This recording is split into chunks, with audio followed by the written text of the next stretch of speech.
greed has poisoned men's souls, has barricaded the world with hate, has goose-stepped us into misery and bloodshed. We have developed speed, but we have shut ourselves in. Machinery that gives abundance has left us in want. Our knowledge has made us cynical, our cleverness hard and unkind. We think too much and feel too little. More than machinery, we need humanity. More than cleverness, we need kindness and gentleness. Without these qualities, life will be violent, and all will be lost. To those who can hear me, I say, do not despair. The misery that is now upon us is but the passing of greed, the bitterness of men who fear the way of human progress. The hate of men will pass, and dictators die, and the power they took from the people will return to the people. And so long as men die, liberty will never perish. Don't give yourselves to brutes, men who despise you, enslave you, who regiment your lives, tell you what to do, what to think, and what to feel, who drill you, diet you, treat you like cattle, use you as cannon fodder. You are not machines. You are not cattle. You are men. You have the love of humanity in your hearts. You don't hate, only the unloved hate, the unloved and the unnatural. Don't fight for slavery, fight for liberty. In the 17th chapter of St. Luke it is written, the kingdom of God is within man, not one man nor a group of men, but in all men, in you. You, the people, have the power to create machines, the power to create happiness. You, the people, have the power to make this life free and beautiful, to make this life a wonderful adventure.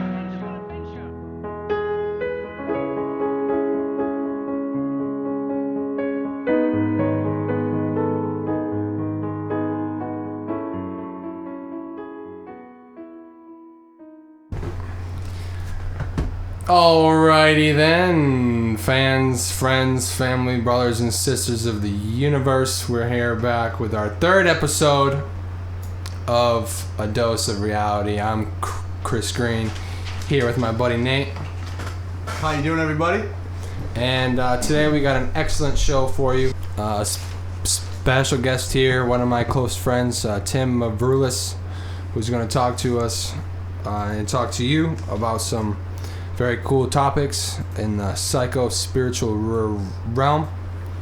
And so we're just going to dive in here. So Tim, welcome to the show. Thank you. I'm very excited to be here.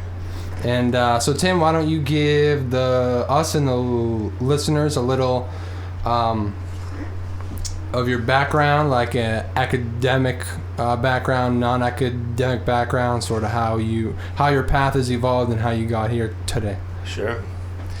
Well, I guess it all started the day I was born. Yes. I've heard that one before. That's good stuff. Oh, man. That was great, man. Yeah, well, academically, I graduated from Salem State University with an undergrad in psychology. I studied philosophy and just the I guess like the underlying facets of humanity and what it is to exist for, I don't know, for about as long as I could remember existing, you know. Mm-hmm. It's always been something I've really explored and wanted to know more about. I've felt an intrinsic sort of calling to those sorts of ideas and things to think about. So all right, cool, man. Yeah, so today we asked you to bring some topics, some important topics to you that you thought that you really wanted to share. And I guess the main topic is this idea of Wetiko, which you're going to talk about. Jack Forbes, who describes it as a plague, a disease worse than leprosy, a sickness worse than malaria, a malady much worse than smallpox, and ultimately a psychological disease that has been informing human self-destructive behavior. So why don't you give an idea of how you got to this idea and your thoughts and Sure. Yeah. Yeah, man. So from that quote, it sounds really profound, and it really is. Once you start to dive into the meaning behind the word Wetiko, it starts to unravel itself, and you see it to be about as profound as it sounds in that quote. So where does the word Wetiko come from? It's Jack Forbes was a Native American professor, or a professor of Native American descent, who studied this idea of Wetiko, which is a Native American word and concept of basically cannibalism. Cannibalism, not necessarily just on the from the physical actual act of eating somebody's flesh, but actually means a lot more of the consumption of someone else's life for your own personal gain. It could be the actual physical eating somebody, but it can also be something like slavery, something like perpetuating a system that Modern day capitalism. there you go. Just gaining while others suffer. Others give up something from themselves or their own lives, while others benefit from that. So, I mean, that basically is encapsulated by the word Wetiko, this concept of Wetiko. And as I was looking to learn more about this idea, it just really resonated with me, because I felt like what was being described there is something that I've been conscious of, as I look around modern day society and I look around culture and I see all this suffering, and you just question all that, like, why is this something that we're all going along with? Yeah, or it's everywhere. We feel compelled to have to go along with it. We just accept it. We don't in this room, I don't think, but that's why we're here with this podcast. But I think the general society just accepts this as normal. This destruction is normal. But I think that's starting to change, and that's been changing for a couple of years now, rapidly, and I like it. Well, I mean, a lot of society. I mean, like, even for like somebody who has the awareness can accept it, but for somebody who doesn't have the awareness that there is anything wrong, it's not even a matter of what's normal or what's not normal. They're just whatever is. To us, it's a matter of seeing that society accepts it, but we come from the perspective of observing it. When it's like when you're inside of it, you don't know that you're inside of it. You just live. You know what I mean? So it's not even a matter of being inside your mother's womb. You have no awareness of it until you come out of it. Until you come out of it, you're like, oh wow, what was that? And that comes back to the allegory of the cave. But Tim, we talked about that. Go on. Yeah. There's a lot of other themes and concepts and ideas that you could tie in. A lot of it a lot of it needs to be described through metaphor, because it's all very conceptual. But as you study or you read about and you think about these things, it all starts to become a lot clearer to you. And so, anyway, as I was studying and reading more about this concept of Wetiko, I came across these articles that I showed you guys. This will be in the links too. These articles, you'll have access to them as well. This guy Paul Levy, he's a practiced shaman healer, and he's been developing his own, I guess, description of this idea, this plague of society in our culture. And he came across Jack Forbes, right? And so he wrote these articles. And so as I was reading through these articles, I realized that it reaches back originally to this isolation, this idea of isolation. And by isolation, I mean when somebody is isolated from their own personal self, who we are on the inside, and our true existence, our true reality as souls inhabiting a physical self, rather than a physical self that develops this concept of a soul. Yeah. Right?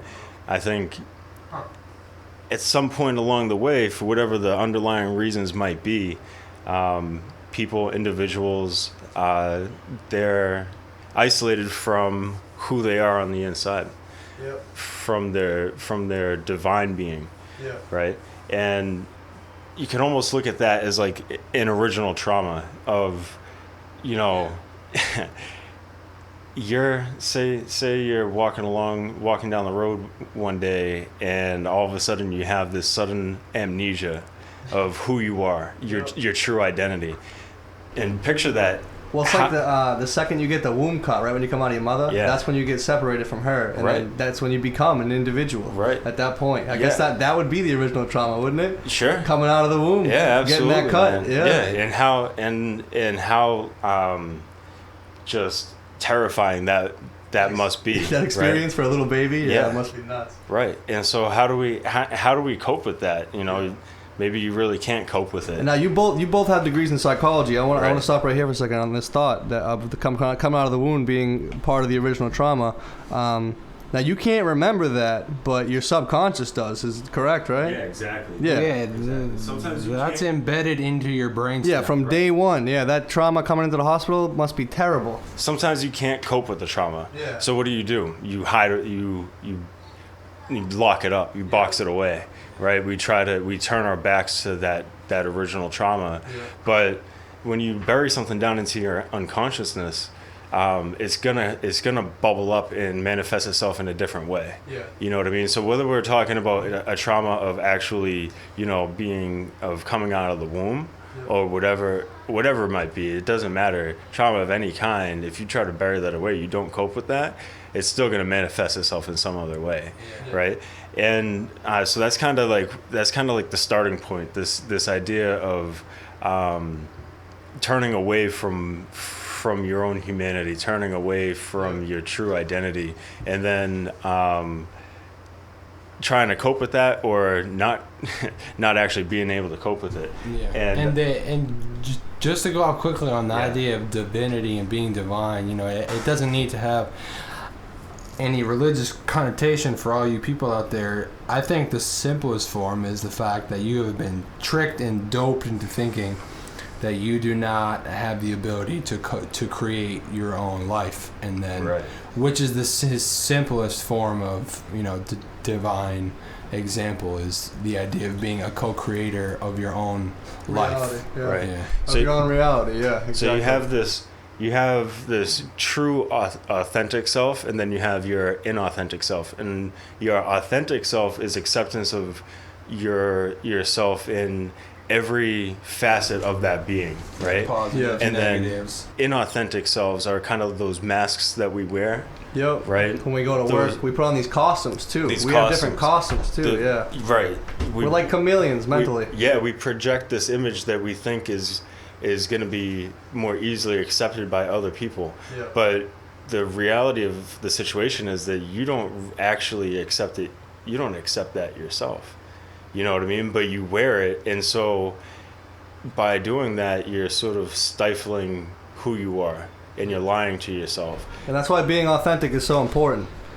Absolutely. And Tim has a great article on authenticity as well. You should check that out. That'll be in the links as well. Yeah, I wrote that article on authenticity, and what I was just trying to do is, for myself, is almost like a thought experiment, is try to extrapolate what it means to be authentic. And some things that I wrote in that article, it was a quick blurb. It doesn't really, I didn't try to get into too much description, just kind of like a stream of consciousness, which is what does it mean to be authentic, and kind of what I put forth is basically to take the time to get to know who you are, and then provide that to the world. Totally. And not being and to tap into the things that come to you that are natural. Right. You know what I mean? What comes to you naturally, the way that you want to respond to things naturally comes from your more authentic self. Yeah. There's a really famous quote by Marianne Williamson, and she talks about what it means to let your inner self shine, your inner light shine, and that our biggest fear isn't what we might end up destroying, but what we might actually end up creating. Our biggest fear isn't, you know what I mean, all the dark things in the world, but our biggest fear is to actually allow our own light to shine and be exposed. That vulnerability of exposing your inner depths to the outside world, right? And that's kind of all. That's all tied into this idea of denying who you truly are to the world, right?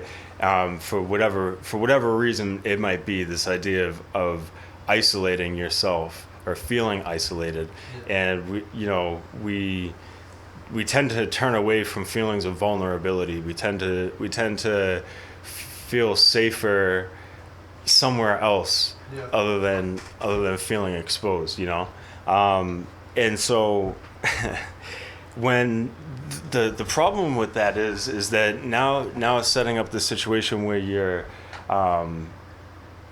when you separate who you are, or you separate yourself from who you really are, you're denying a part of your humanity that you can then turn around and you can deny the humanity in somebody else, right? When you deny your own humanity to yourself, then it becomes easy to turn around and look at somebody else and not see that humanity in that other person. And that's where the projection comes into the fact, where right. when you don't allow that specific archetype, that source of energy to be allowed in you, it's the need for it still exists, and therefore your psychic part of you is going to pull it and present it in your environment. So now, since you yourself don't want to recognize it in you, it's going to be recognized in the opposite way, coming back at you from everybody else. Yeah, and to go off that as well, I think some good examples are when people when someone cuts you off in traffic and you're like, oh, that fucking asshole cut me off in traffic. What a dick. That guy in his car is saying, oh, I had to cut him off because I got to be here and so. And you've done the same thing. You've cut someone off and justified it, but the person you cut off is mad at you for the same thing you just did to them. And we continue that cycle in a lot of things we do. What's another good example? I had 3 of them and now I only have 1. Well, just anytime you look at somebody else and you see them as this mythical other, right? Whatever. This is a concept that's been developed and talked about in the academic realm for quite a while. But this idea of the anonymous other, like they did. What are they doing? The Republicans, the Democrats, you know what I mean? Whoever it might be, the Germans, the terrorists. So we categorize, and I mean, we use categories to try to understand the world. The problem is when those labels and that language and those categories stop serving us for the original intent, right? And we use a label originally developed for one reason, but then it becomes a misrepresentation when they're used out of context, right? So we look at, like I said, this idea of the anonymous other. We look at a group whose traditions and culture might be very different from ours, and so because the culture is different, we look at them and we almost automatically say, well, they are different fundamentally from me as a human being. You know what I mean? When really it was all the environment. When really it had nothing to do with them at being different people. It's just simply they, over time we developed these different cultures and traditions, but that doesn't mean that another human being is not a human being. So to get back to originally where this kind of all started with this idea of Wetiko was a word that already existed in the Native American. Cree. Right. Yeah, it's a Cree word, but Cree then, term. but as it turns out, that Native American groups throughout America had a word for this concept, which is basically the consumption. Overconsumption beyond what's necessary for you as an individual to get by. It's consumption not to exist, but consumption in order to control other people.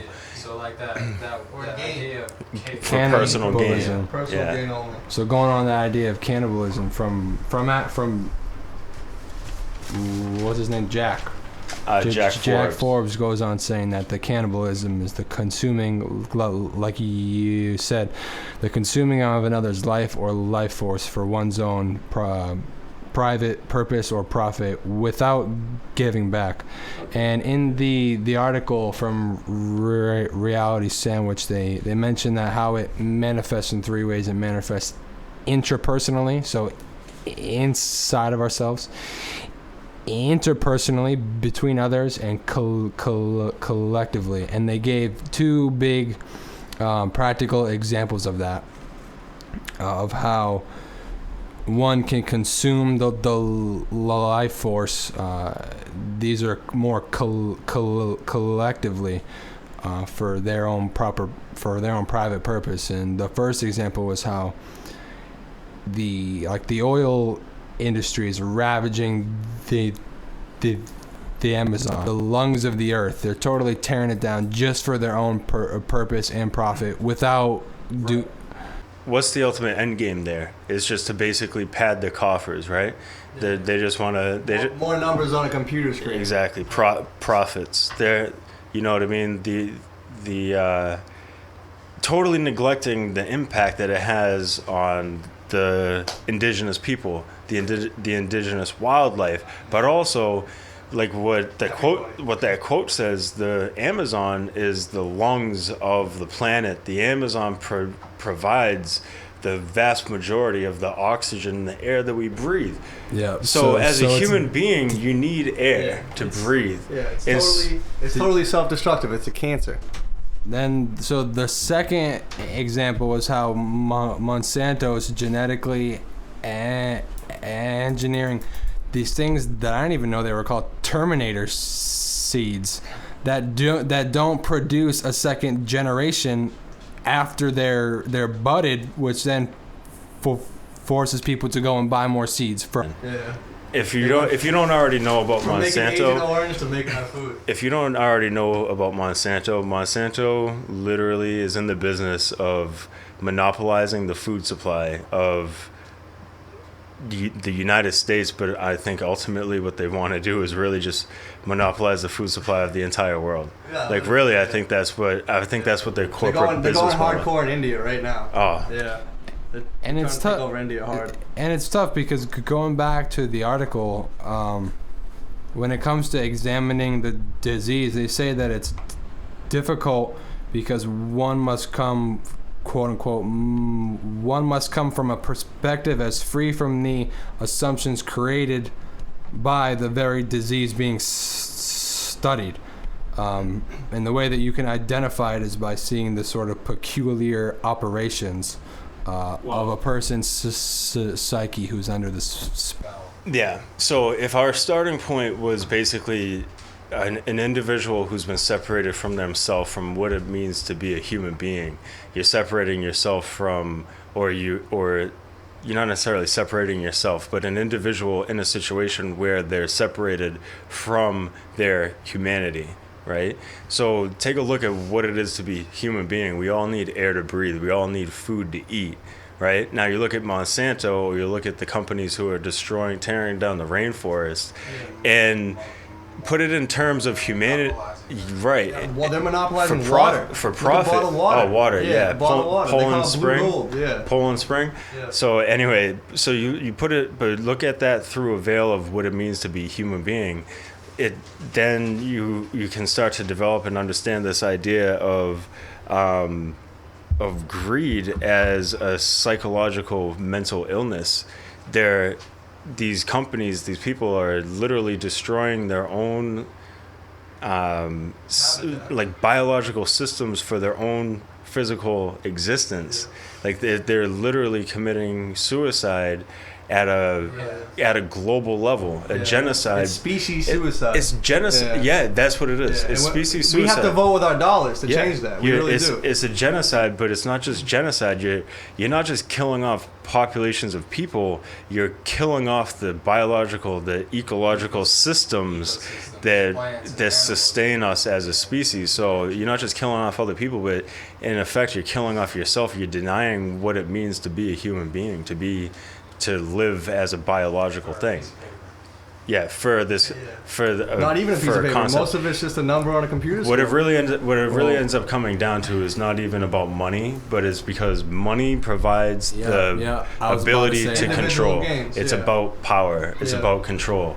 And it's almost like I was saying before, when you bury a trauma, in your subconscious, and manifests in a new way. And so when you take an isolated a person in isolation who feels vulnerable, that's a situation of no control. And so you have these corporations. What they're after is not just money, but money provides power, and power provides control.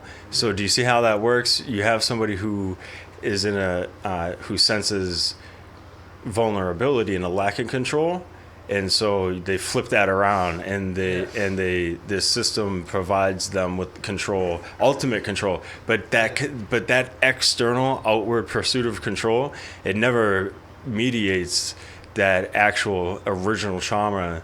So there is no end game. It's just perpetuation of the system. Yeah. At what point is there satisfaction? At what point do you feel, okay, I've gone far enough? Well, you look at these corporations, there's never going far enough. Yeah. That's how it talks about. The article talks about, who's, how the Wetiko virus gets to somebody and who's ripe for that. And just like you said, the article says that those ripe for the Wetiko virus are, quote unquote, those whose strings are pulled by others, and a person who follows a life path directed by others. So people who aren't connected to their inner divine then become cut off from themselves. Then they don't have any sort of inner guidance, so they project the authority outwards, and then they end up being led by people who are in suits and ties and who are, on the media telling them what's best for them. Yeah. Meanwhile, their lungs are getting. Or you see a lot of. Yeah.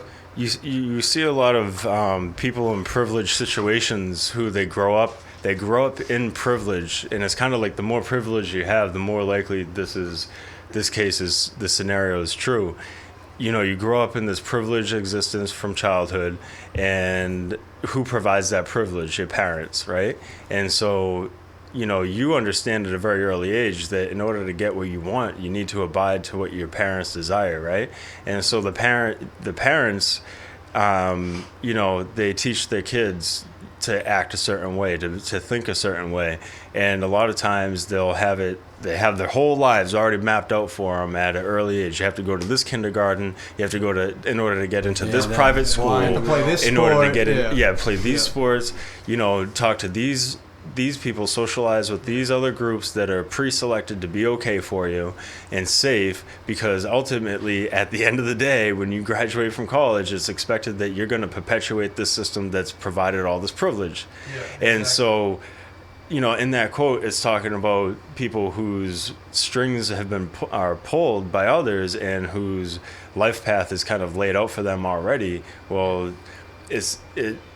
it's not necessarily the oppressed. It's not necessarily the people who have nothing. What they're talking about is the people who grow up in privilege, the people who already have all the decisions made for them. You know what I mean? They're the ones who are most likely apt to go along with this system. And when your life is already planned out for you, you have that mindset of, this is what I need to do, and I need to do it by any means. Right. So because this comes from your God, who's basically your mom. Yeah. And if it's so ingrained in you that this is what you need to do, you're going to become that vampire that will just suck the life force out of whatever it is that's around you to get your will done that's not even yours. This blind will. And so from people who don't grow up in privilege, who look at this and say, how is it that all this stuff is going on, all this stuff that we see in the media or whatever, that we might be talking to one another with our friends or family, how is it that all this stuff is going on?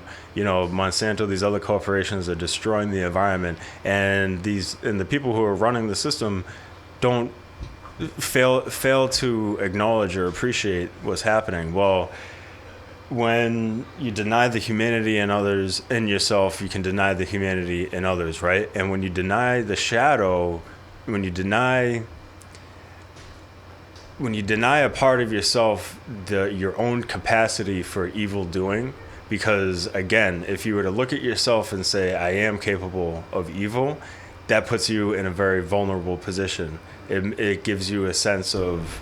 Yeah, that's how they get so many people to join up and go to war. That's why it's so easy to get people to go to war, is that type of mindset. Well, yeah, you rationalize war to say that these other people are the ones who are evil. Savages. That we're the righteous. Yeah, exactly. We're the righteous. It's they're always the same savages. message. Yeah. So when the Europeans came over looking to exploit the resources in the people of North and South America, the Europeans were looking at the natives and saying, well, they're savages because I don't recognize the humanity in myself. I don't recognize the evil in myself. Well, you can't, when you stuff I recognize their evil. Well, that's the thing. If you stuff truth down into your subconscious, it's going to manifest in a different way. So I'm not evil. Project outwards. Shadow projection. It's this idea of shadow projection. I'm not evil. The other, this anonymous other, who I don't take the time to understand on a human level, they're the ones who are evil. Their traditions, their customs are different from mine. So ultimately, fundamentally, they're in some way possessed by the devil. They're in some way evil, right? Or the terrorists over in the Middle East. There's this really great TED Talk that we'll have to put up the link to by this professor of sociology, Sam Richards, and he does this thought experiment. Is called a radical experiment in empathy. And basically, he's a professor at Penn State who leads this class in race relations, and he one of the classes is around this thought experiment, and he more or less through his description, through this thought experiment, puts you in the shoes of a Muslim in Iraq and the world that they're living in and the information that they're given, and basically provides the rationale that they use in order to become radicalized, to become a militant radical Muslim, right? And by the end of it, you see it's like, man, that person is really not that different from me. And that's kind of the crux of this whole situation, is that we need to break down this illusion, this concept of the anonymous other, and start to recognize other people to be human beings just like I am. Even though their traditions and their culture might be different, they're a human being. It's like the idea of namaste, right? Recognizing the divine, recognizing the human in another human, but first recognizing it in yourself. And when you can recognize it in yourself, then you're more likely to be able to reach across this illusion of the external world and try to understand what it's like in the internal world for somebody else, and say we're probably in reality not that much different, even though the outside world is telling me something a little bit different, Yeah, absolutely. I wanted you to go in too on this idea of Wetiko and the anonymous other, and how that leads to the addiction epidemic we see in America today. Okay, so yeah, that's and you can talk about Rat Park too. You can bring that up too. Yeah. All right. So what I was saying, where this kind of all originates, is this idea of feeling isolated, right? Yep. And what Rat Park is, it's a study that was done back, I think it was in the 70s or the 80s, and they basically I have it right here. they basically scientifically showed that they could get rats addicted to heroin, and here, you got it right here. There was a multitude of drugs, right? All right, so you have the original run was you had a group of rats, right, in their social living system, in their cages or whatever, and you brought in these drugs. You had water, a water bottle on one side, and then you had a water bottle with drugs in it on another side, right? And in the social group, where all the rats were allowed to live amongst one another like they would normally do, they tried the water bottle with the drugs, but then they rejected it, and like the entire group, they just they could taste something foreign or whatever it was, and they chose just to drink the water, right? But then when they took so that was kind of like the control group, but then you took the study group and they isolated all the rats from one another. So it was one like rat, little apartments almost, one like rat little jail cells in basically. a cage, Yeah. right? And same thing, they had a water bottle with just water, and then they had a water bottle with drugs in it. And at first they tried the water with the drugs, they rejected it, but gave it enough time, they started to prefer the water bottle with the drugs in it and rejected just the water.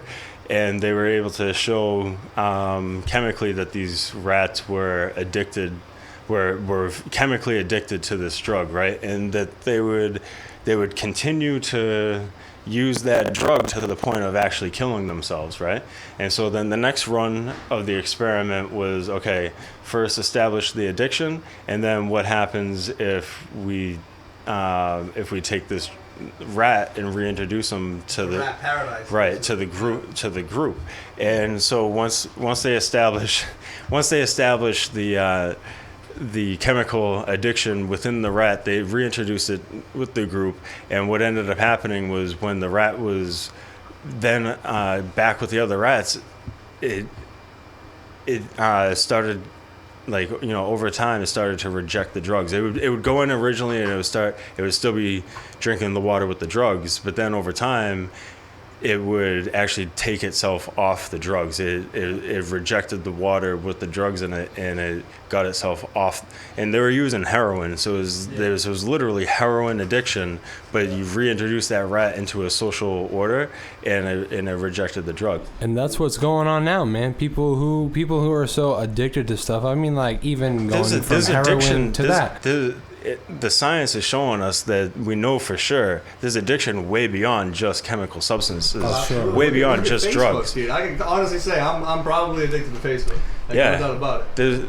But it's that feeling of connectedness and being a part of a group and being meant to be connected to something. Because when you're again, and it all comes back to being cut off from the fact that you are a co-creator, that you are a part divine, and that you have your own power to create your own life. As soon as you become separated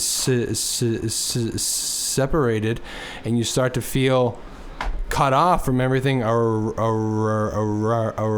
you, and that separated ego starts to manifest and starts to take on a reality of its own, and then you touch on shoving down those parts of yourself that you don't accept, those parts of your humanity that you were either taught to not agree with, taught that were not real.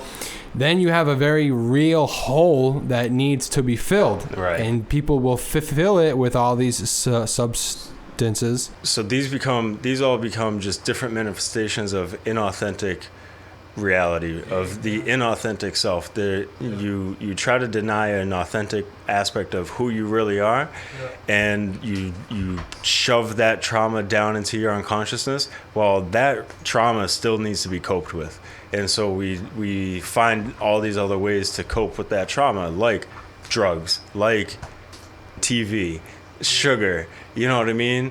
Whatever might make your brain say, "Oh, this feels good." Because we don't want to confront, we don't want to go in, we don't want to go confront in. ourselves, we look externally. We look externally for the answer.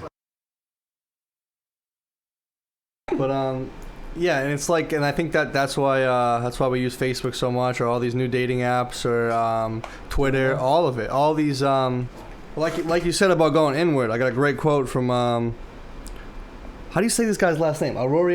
Marcus Aurelius. I got a great quote from Marcus Aurelius from his book Meditations. Aurelius sounds better, I'm not gonna lie, but it's Aurelius. Men seek retreats for themselves. In the country, by the sea, in the hills, and you yourself are particularly prone to this yearning. But all this is quite unphilosophic, when it is open to you at any time you want to retreat into yourself. No retreat offers someone more quiet and relaxation than into his own mind, especially if he can dip into thoughts there which put him at immediate and complete ease. And by ease, I simply mean a well-ordered life. So continually give yourself this retreat and renew yourself. The doctrines you will visit there should be few and fundamental, sufficient at one meeting to wash away all your pain and send you back free of resentment at all what you must rejoin. Yeah, I mean, if you look at pretty much any, I mean, I'm not even going to say pretty much. If you look at any religious school of thought, like the true meaning of that religious school of thought, one of the most important fundamental teachings is meditation, is to take time to self-reflect. It doesn't matter if you look at Buddhism, you read the Dalai Lama, Thich Nhat Hanh, right? The true Christianity, the Gnostic Christianity, what Christ actually said, right? Islam, it doesn't matter. You look at any school of thought. The kingdom of God is within you. Exactly. Yeah, that's the message in all of them. Take time to look within. He knows the quote. Take time to expose that vulnerability and acknowledge it and accept it. If you take time to look within and say, "Hey, man, I am a living, breathing human being. I do have feelings that don't always feel too good, but those feelings that don't feel too good are part of what makes you feel really, really good." You know what I mean? When you're more vulnerable and you're more present with yourself and you're more accepting of the shadow side, right? The side that's not good, then you're more accepting and you're more acknowledging and you're more vibrant in the positive, in the beautiful, you know what I mean? In the sublime. And we're always taught to reject the bad, reject the evil, but that's how we get into this place. Is the fact that if you bury it, you run into issues. Does exist, and people think that evil is supposed to be, you're supposed to run away from it or reject it, but they don't. But you shouldn't stop and think about it. You shouldn't stop and look at it and try to understand it. No, you should just identify. Just do it. Identify. As Shia LaBeouf would say, just do it. Identify the threat, right, and go and kill it before it kills you. Have you heard of the authority experiment? I forget what the name of it is. This guy had a doctor telling these people to electrocute another person on the other side. Oh yeah. But the person wasn't real. Yeah. And I think. Well, the person was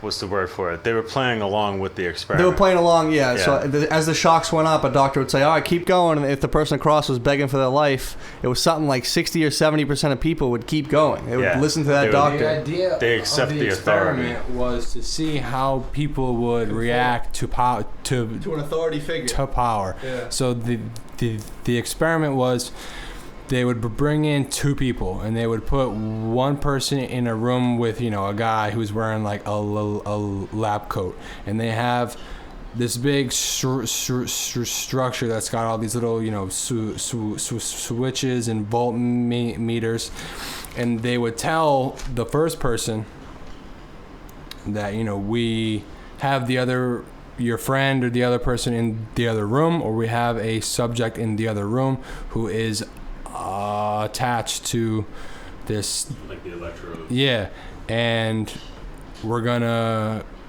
give him electrical pulses and go through them up. Every time the other person was supposed to be like taking a test, and every time they got something wrong, then the test subject, the person who was actually being studied, they would have to press a button, and they were told that every time hear like a reaction,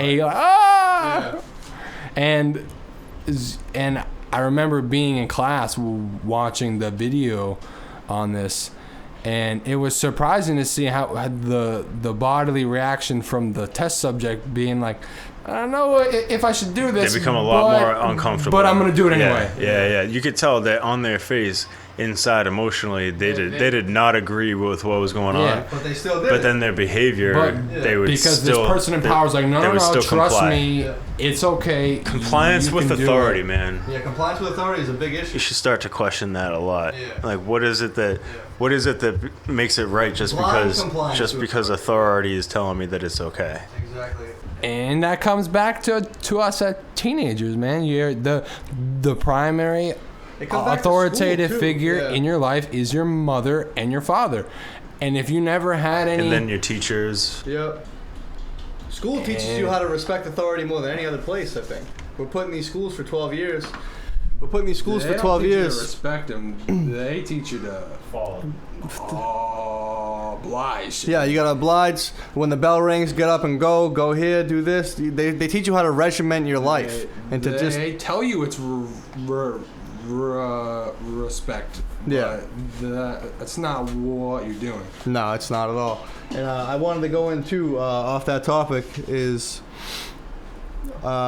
the bystander effect as well. Like, if 40 people in an apartment building hear a woman getting raped and nobody called the cops because they expected somebody else to do it. That's another issue we have going on too, and I think that plays into the Wetiko effect, the disease of civilization. You feel like you're afraid to like make the first move. Like, what? Oh, is something gonna like go? Like, is something gonna happen to me because I'm the? What if I don't want to get make involved. It's not my business. Yeah, or what if I'm making the wrong call, or I don't know if it's the proper thing to do, and then if I do it, I'm gonna look like an idiot. Yeah, who am I to take a stand? Yeah, and it's kind of this. That's a terrible mindset. It's kind of this doubting of yourself as a power. We all have this power of being, right? And it comes back to that. But when you deny yourself as a human, and when you deny your own humanity, right, or at least a part of it, it's a lot easier to deny the fact that you even have the right to take a stand against something that you might not agree with. Yeah, they call it modern civilization, but it's not even civilized. Not even close. Well, when you define civilization as a society that becomes more civil, right, a progressed, advanced society, right, is supposed to be a more civil society. But what is civility? Non-violence, acceptance, equality, equanimity, right? How by that definition, how does modern society live up? When Gandhi was asked, yeah, I got it right here in front of me. So this is a quote. When Gandhi, where is it? When Gandhi was asked what he thought about Western civilization, he said that it was a good idea. Yeah, you got it. Yeah, it's a good idea. It is a good idea. We should try it sometime. So ultimately, where I'm at with all of this is that it all comes down to two key concepts, which are A, we all need to take some time to look at ourselves. We all need to take some time to turn away from external factors, external stimuli that call for our attention, or externalizing, how we feel about other people. So just take it for example, with the political race right now, the presidential race, you know what I mean? How we might feel about politicians or what have you, and take some time to look within and take some time to acknowledge the fact that we all have a capacity for evil. And if you deny that there's a capacity for evil within you, then you're denying a part of humanity. You're just stuffing a truth of reality down into the subconscious.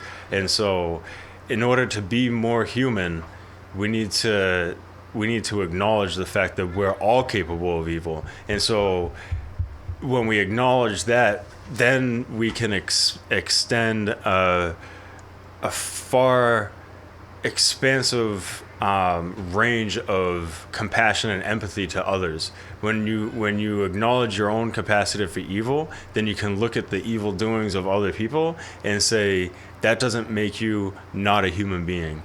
I still accept you in part of humanity, and you can actually look at them and say, this is a issue that afflicts all of us, everybody. So, how people who are insane, and we used to put them, and we still do actually, a lot of people who are who suffer from mental illness, we put them in criminal prison systems, right?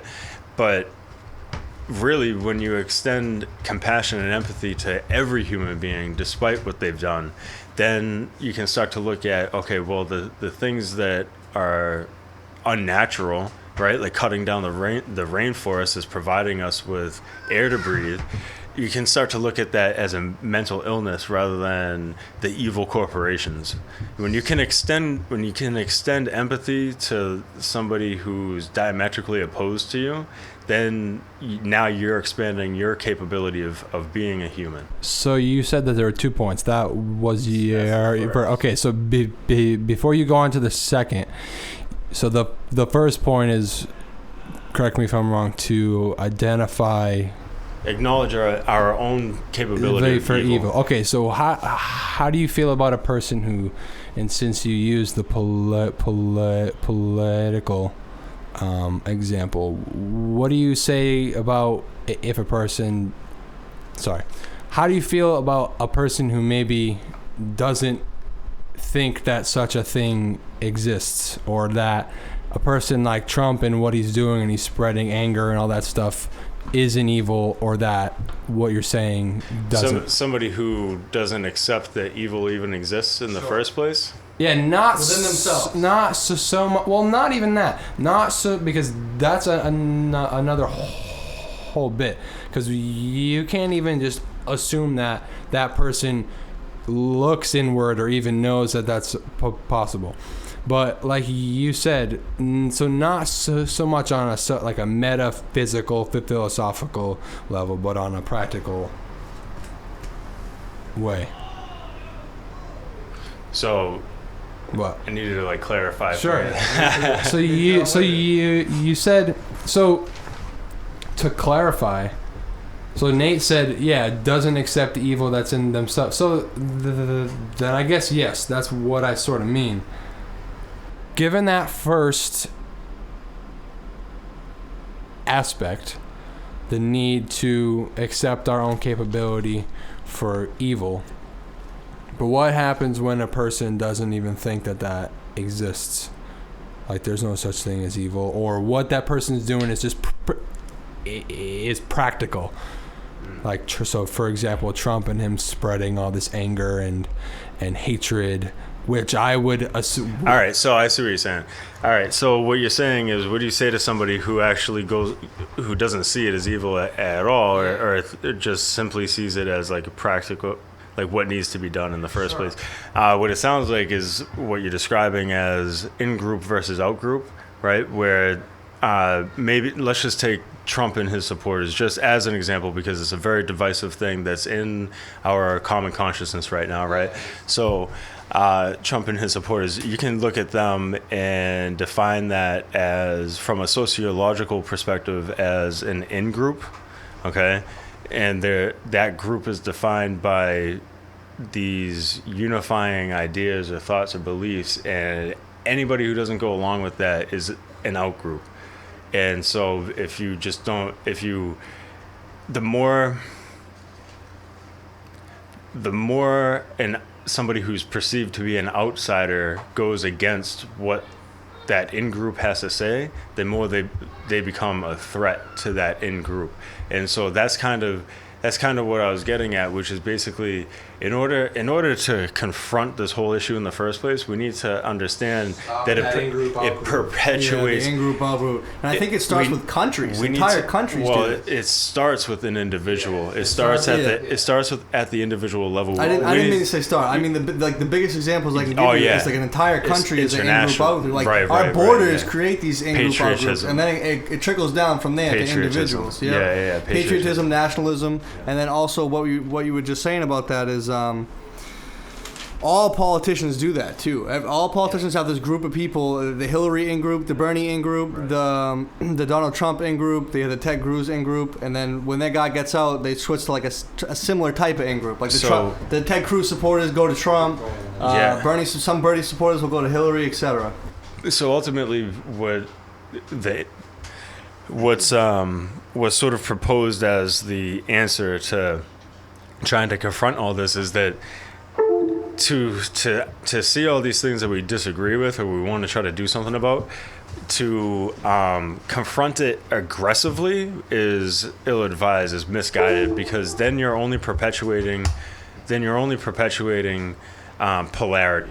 Yeah, so the in-group and out-group idea is getting in the way of us seeing what we're capable of. It's predisposing this whole system, this whole culture of, okay, the Republicans and the Democrats are, they perpetuate one another's polarity. You can't really understand one another you can't understand one without the other. because they Nothing to compare without take it. a stance against one another. So they're polarities. It's kind of like you can't understand good without bad. You need bad to help define good, and vice versa, right? So to dissolve those. You need opposites to be able to define. To dissolve those boundaries, you can't stand up and say, well, I disagree with that, and I'm going to stand against it. Then you're only going to perpetuate that cycle. So the approach is what I just said. Look inward first. Start there. Look inward. Try not to get too caught up in what other people are doing, that you're losing sight of just what you're here to do for you. And then talk to other people about it, and talk like what we're doing right now. We're talking to one another. Yeah, not enough people talk on this level of and they're scared to. Yeah, on this level of topics. Like, we want to talk about sports. We want to talk about the distractions. What TV show we watch, sports, all that. The goal. But we need to talk about bigger subjects. So the goal here, like what we're doing right now in this conversation we're having right now, the goal here, what we want to do here. Start a dose of reality with your family. We don't want to. The three of us create a new in-group. Yeah. We want to create. We want to spread awareness. You want to spread awareness, and you want to try to set the example that others might be able to cultivate within themselves. Not reach out and say, "Hey, this is how I think you should think," but say, "Hey, this is how I think." Yeah. And it may help you think, and then become by a better thinking, person. by me thinking what I think and taking that power of my being and try to develop my own sense of authenticity, then it allows others to feel less vulnerable about developing their own sense of authenticity, and develop their own will within, so that they're less likely to get caught up by the role of authority and the role that authority wants to take in people's lives by telling them what to do and how to do it and where to go and what to believe and think, And I like that thought of taking everything you're vulnerable for and just putting it out there, because once you do that, you can't be defeated. And I think a great example of this that a lot of you are going to know is 8 Mile Eminem's rap battle. What did he do? He came at the guy. Oh, yeah, man. He just exposed everything. Eminem came at the guy and exposed all of his vulnerabilities. He was like, this is everything you're going to say about me. Yep, and the guy had nothing. What are you going to say? He had nothing. You know why? Because at that point, Eminem was invincible in that battle. Because he exposed everything. Because he stepped into his authentic self. He didn't try to hide behind. In front of all those people, he just exposed his entire being. And then the guy had nothing left. And he won. And that kind of... And that works so well in that context, because it's sort of like an exchange that's predisposed to like machismo and, you know what I mean, being really tough. Yeah. You know what I mean, in a rap battle. Yeah. And it's like he's talking shit about himself. When I expose my vulnerability, there's nothing braver than that. This guy has nothing. There's nothing braver than that. There's nothing tougher than that. Like like you're supposed to be a G, you're supposed to be a thug, but I just did something that you're not about to do. And that's all right, because as soon as he exposed his vulnerability, like you said, the person didn't have any ammo. Yep. Because that's what we've been trained to do, is prey on the other people's vulnerabilities, always. Because we don't accept our own vulnerabilities until you come to somebody who's confident in themselves, and you start to call out these things, and they're like, yeah, so I know this. I know that I have these parts of me. The only reason why you're trying to spit it at me is because you're uncomfortable with yours.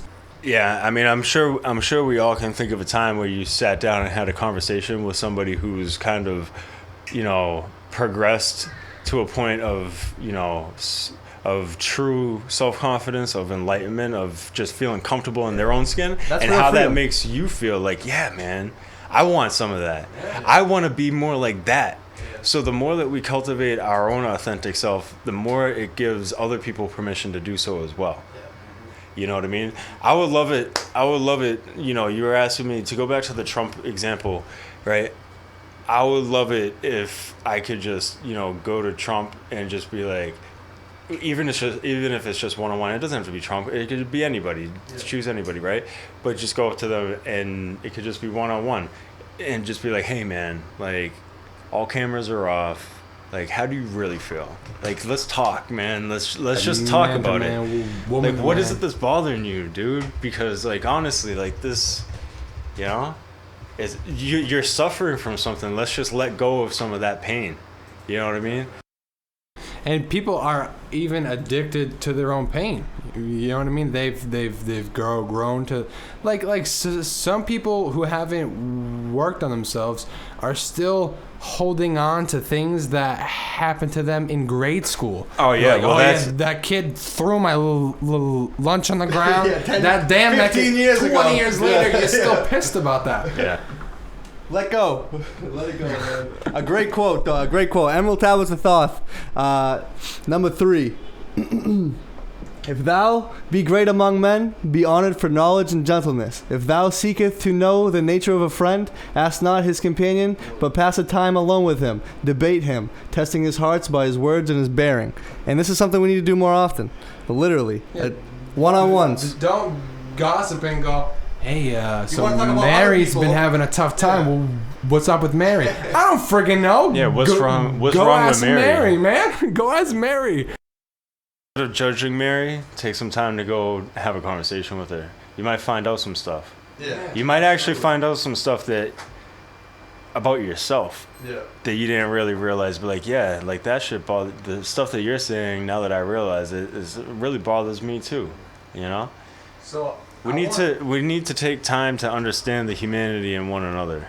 Yeah. Okay, so that was the first point, was the idea that we need to seek out our capabilities for evil. What was Yeah. this? So the second one is that when we start to look around at, you know, the life and times that we currently live in, the events surrounding us, you know, and we start to we look at these things through this veil or this new way of seeing stuff, then you can actually start to identify the evil and the attrition in the world as a catalyst for change. As a catalyst, it's kind of like a mirror that's being held up. If you look at somebody else, we're all reflections of one another, right?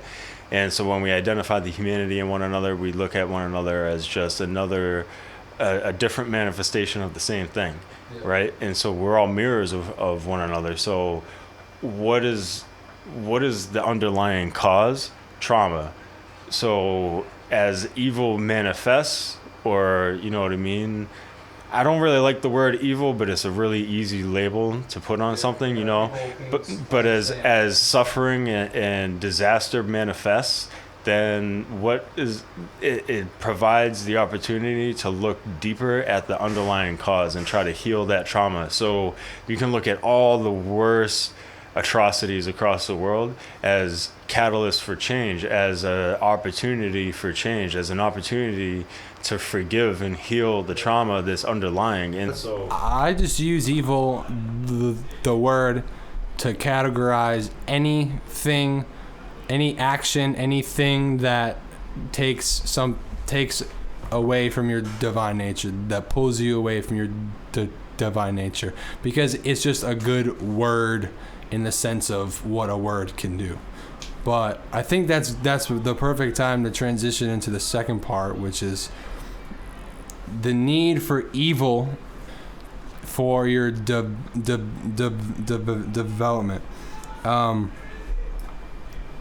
And so from the perspective, so this is from another one of the articles that we'll post. So a quote was, from the perspective of like Taoism, the universe is unfolding as it should, but to the supervisory ego thinks that it's unsatisfactory. Evolution seems to require evil as a developmental necessity, and the forces of darkness that paradoxically advance against the light. And it's so true, because, you know, in one of these schools of thought, they were talking about, you know, like the Garden of Eden. This actually comes from the Law of One.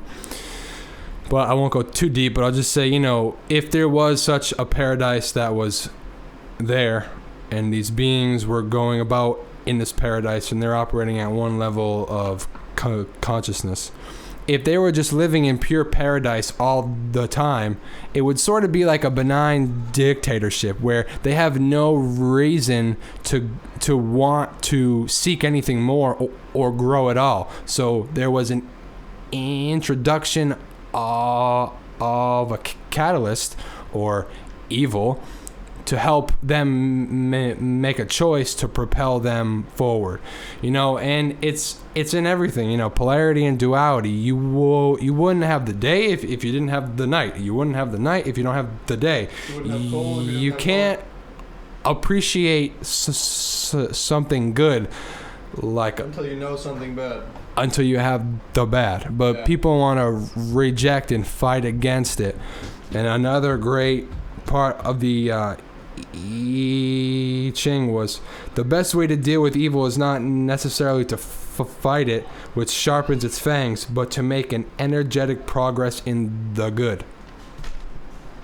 And I think another awesome example was, and Tim, you can relate to this playing sports, this yogi mystic Sadhguru he was talking to a famous cricket player, and the player was like, how do we beat Pakistan? How?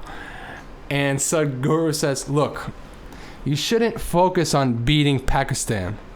You should focus on doing your best to hit the ball. That's right.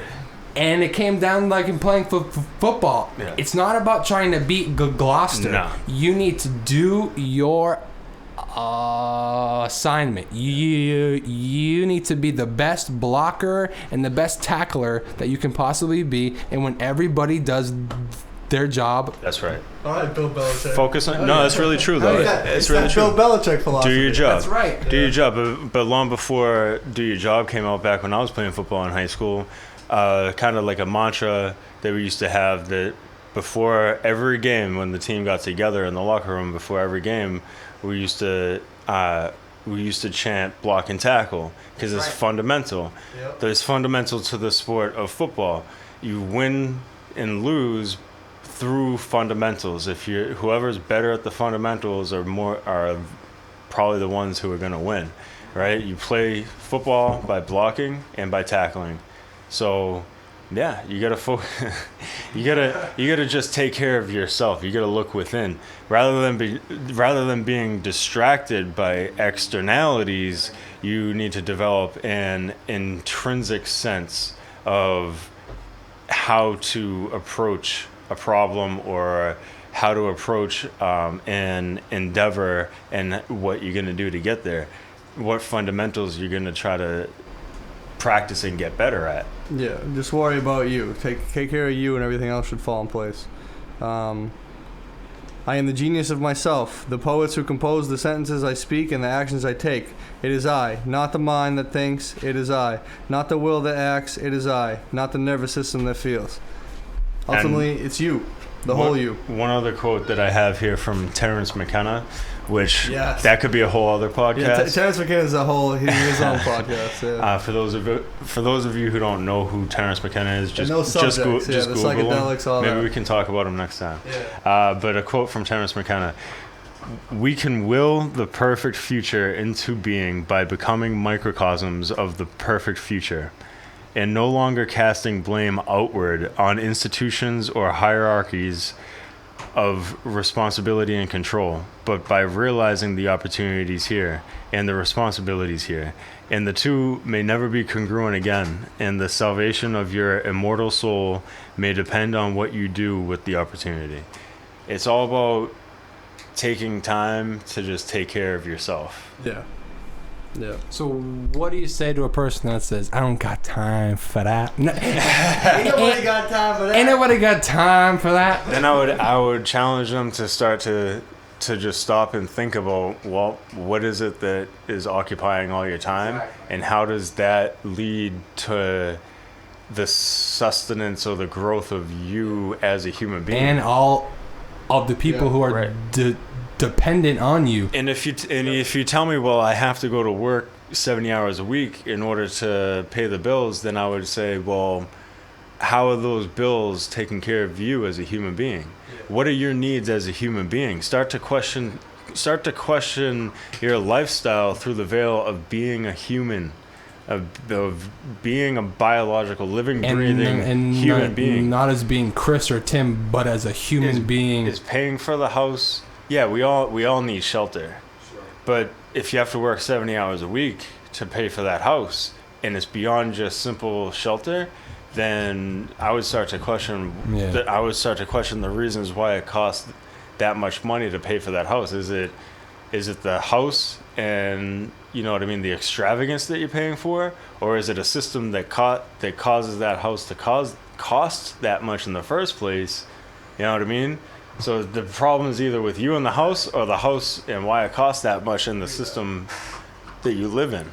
There's a quote up here by Don Freeman. When it comes down to it, the only knowledge that really matters is how to purify water, how to grow food, how to cook, how to build, and how to love. And funnily enough, we're not taught any of it in school. It's almost like they want your head filled with useless crap that will never benefit your life, so you're always dependent on the government and corporations. Or just somebody else in general. Just being dependent on somebody else in general. The guy that lives with his mother till he's 45. Like, he never taught himself how to be independent from that situation. To go back on what Tim said, you know, and then think about how it's serving you as a human, and then gain the awareness of, you might be proud in the fact that you're working so many hours to have a shelter, but inside that shelter, what's the environment like? What type of environment are you creating energetically? Yeah, okay, you got a nice couch, cool, but how is the emotions in the house? How do the people feel? Are you living in a house, or are you living in a home? Yep. Those two are completely or are you living in the prison of the mind? Are you living in the prison of your mind? Yep. Because if you're coming home from your work that's, you know, making you so happy, and you're miserable and you're eating crap food because you don't have the time to make some good food, or you're always angry and you're just, but then that person just might be totally unconscious of it all. Yeah. They're just sleeping. Let me say one thing. If you don't make your health a priority, it'll make it a priority for you by you becoming unhealthy. That's a subconscious unveiling. And everybody around you suffers. Yeah, and then everybody around you suffers because of it. Think of someone that has a heart attack, cancer, etc. Any type of disease that can be self-inflicted. That's just another example right there of like how we take care of ourselves, as just trying to turn away from what's real. Trying to stuff truth down into the unconsciousness. It's like, well, I can eat all this crap and everything's gonna be fine, but reality is, you know, life is gonna stand up and try to wake you up from this illusion that this veil that you're trying to live behind, right? So you go long enough believing that you can eat crap food and everything's going to be fine, well, you're going to end up getting cancer, you're going to end up developing diabetes, or you're going to end up with one of the plethora of modern epidemics that modern civilization has really created for itself. Yeah, because ultimately we're mentally ill, and that's why. Because we are mentally ill, and that's manifesting physically, emotionally, and mentally. Culturally, globally. So, Tim, to somebody who's listening to this now, who hears what you're saying about looking in, and this is a whole multi-hour podcast even I could do just myself on going in. So, in your experience from your life, how would you tell or explain to a person who has no experience on this, or has only seen this type of experience related to religious connotations, how would you tell the normal or ordinary person how to start to look inward? Yeah, as you were framing that question, it just made me think, well, really, the perspective that I have is that I don't really want to tell anybody how or why or where to do anything for themselves. I'm to actually start to practice what I'm putting forth here is I need to take responsibility for myself first. So how would I do it for myself first? And how I have done it for myself here, along the way is I just start with sitting and thinking about, basically confronting my own feelings and my own reactions to things. Try to develop. There's this idea of like developing mindfulness and trying to have like an ongoing conversation with yourself and really try to extrapolate or extrude reactions that you have to the outside world and try to have an inner dialogue about it and start to understand more of your own inner goings on, you know what I mean? And how that takes there's a million different ways that you can go about that. So really, I mean, start with you, and if you need help, ask for it. However you might do it, chances are there's somebody around you. We're all human beings, man. Yeah. Everybody's around. So if you need help, like this 7.5 billion people out there, like, and you got the intronets, and in your pocket, it's likely that you have a highly, by today's standards, highly advanced computer that can just reach out to Google and reach out to millions of people in and you seconds. can ask there, you know what I mean? But start with you, and when you need help, ask for it. So why do you think a person wouldn't want to do that or would not do that? Because feeling vulnerable is painful. Yeah, it is. So how about this? How about the guy that takes excellent care of his lawn, right? Organic. Oh, loves his lawn. Yeah, loves his lawn, right? Loves his lawn. He's got organic grass feed. He feeds his lawn water. Some people probably even filter the water. They don't want tap water on their lawn. They want the shit to be beautiful. Don't let my grass. Yeah. They got the mulch. They got everything beautiful in their lawn, right? And you see this person, and not to be rude, they're a fat slob or something, right? They don't care about themselves. They don't care about themselves, but they take awesome care of their lawn. They mow it once a week. They got it looking beautiful. But when it comes to taking care of themselves, they don't do it. I mean, that's a perfect example of expressing it outwards, externalizing the trauma. Yep. You know what I mean? Yep. Yeah. I think that's a prime example. Yeah. So I'm gonna take care of this grass because I don't know how to. Take care of me because I can't take care of myself. Because I can't. Nice correction. You know what I mean? Like it's painful. And it's not to say that you can't take care of yourself and the grass too. It's painful to look within. I mean, it's painful to look within, but it's also courageous to look within. Yeah, you know what I mean?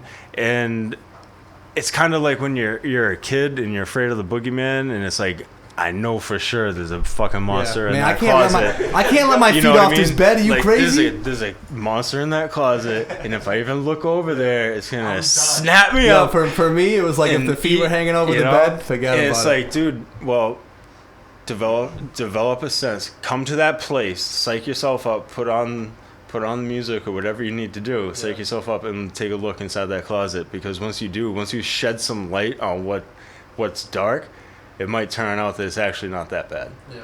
You know what I mean? And actually, by trying to turn your back to what we think, what we believe is terrifying, that's when the terror manifests itself. Yeah, exactly. Yeah, well, it's funny too. People are so scared of terrorists 3,000 miles away, but they're not afraid of heart disease, which is the #1 killer in this country. But they'll gladly fund a $1 trillion military-industrial complex to fight terrorists who they've never seen, talked to, heard of. They just heard it on the news. And it's. Yeah, it's kind of like lots of strange things. It's kind of a broadly accepted consensus, like Republicans, Democrats. We all can agree that something needs to be done about these goddamn terrorists, right? Yeah. We might be diametrically opposed from across the aisle of Senate, whatever, you know what I mean, that on everything else, but like we all pretty much agree, the terrorists. But it's like even there, check out that TED Talk I was referring to before, the radical experiment in empathy by Sam Richards, and it might open up your eyes, man. It might open up your eyes. Like, question everything. question everything. If you're not sure, if you really feel like I don't know about this, I don't know if that really aligns with my values, dig deeper, find out why. If you start to dig, the deeper you dig, you might actually come upon something that's like, wow, that's something I didn't know that explains why I feel the way that I do about it. And start to don't even go to those things, but go to the things that you're so sure on.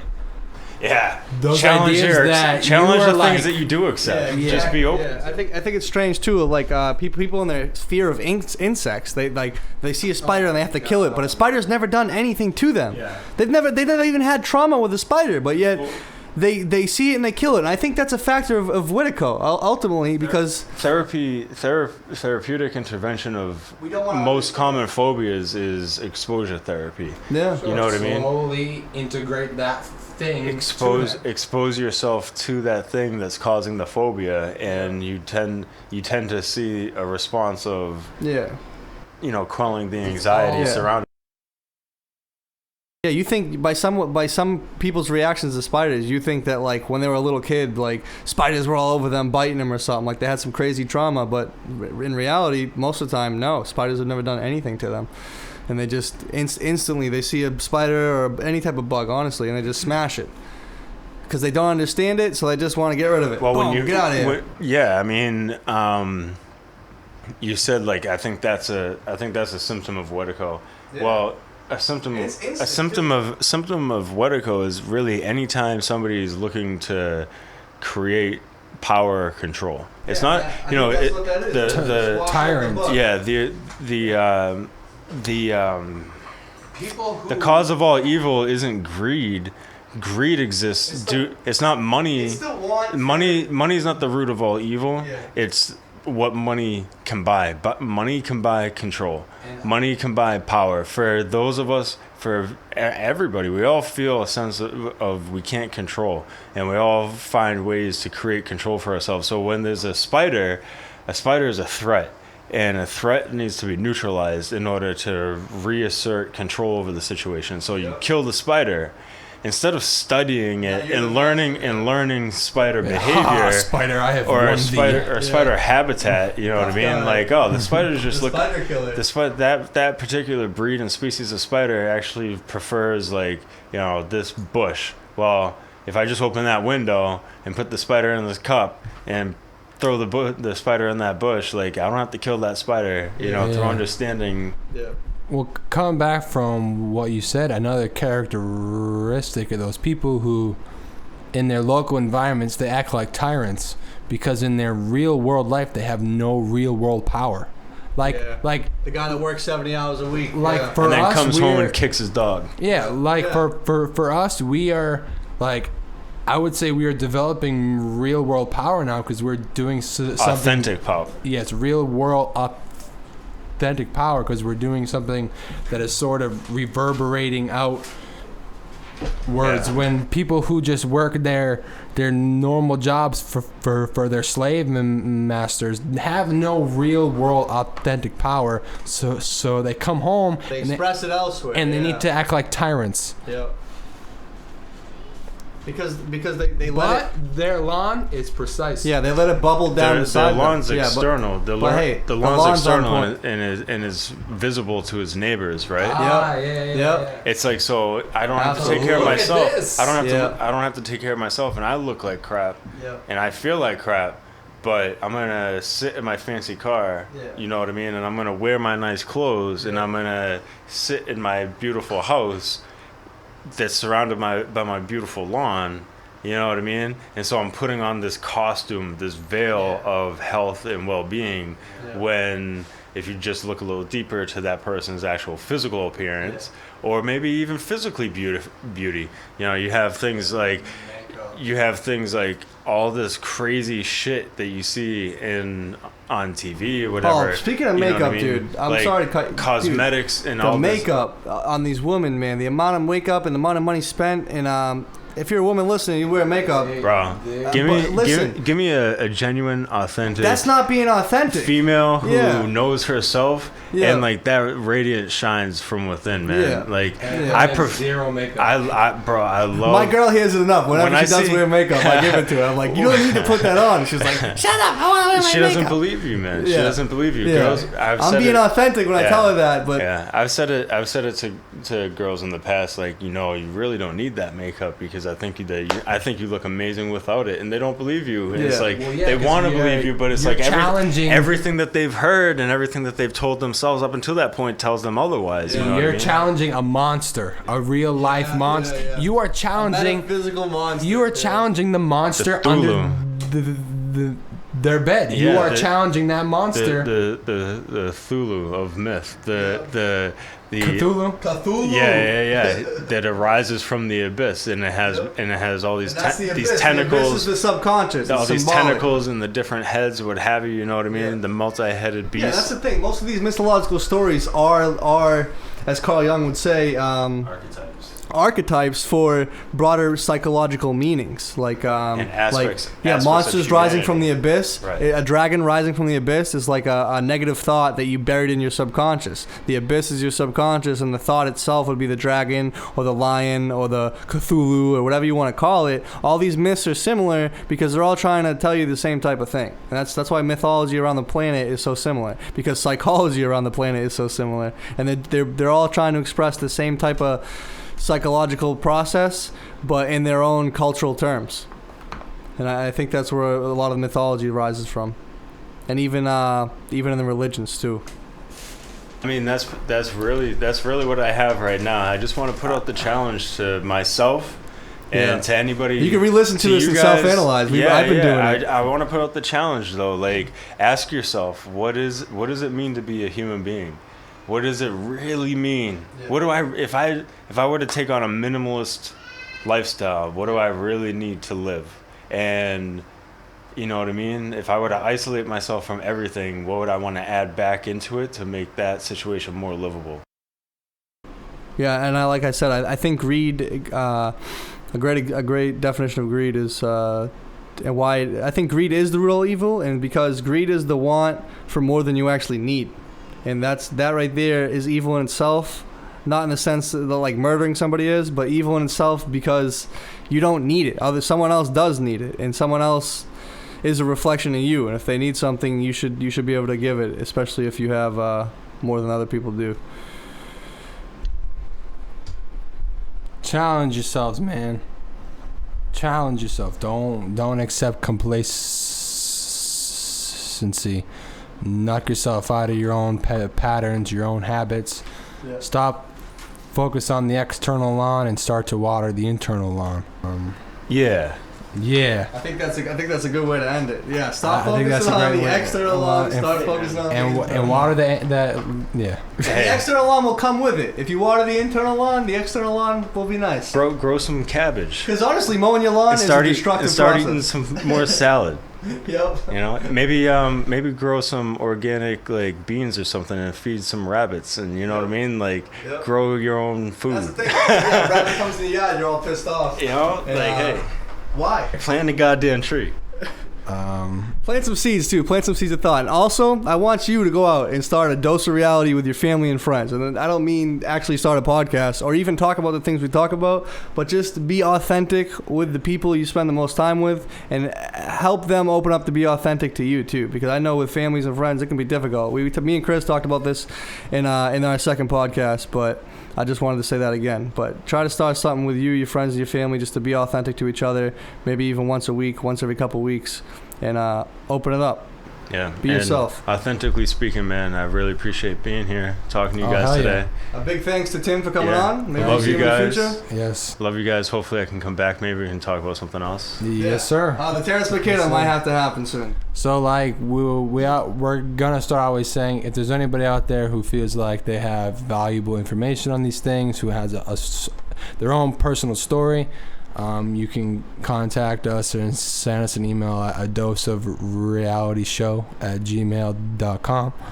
We just got a Twitter up. It's @adose_. of at a dose _ of reality.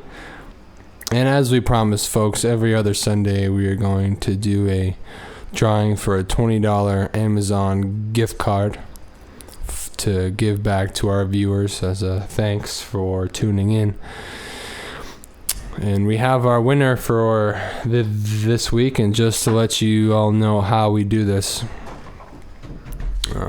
on our Facebook page, if you like the post, we give you 1 entry. If you like and comment on the post, you get 2 entries.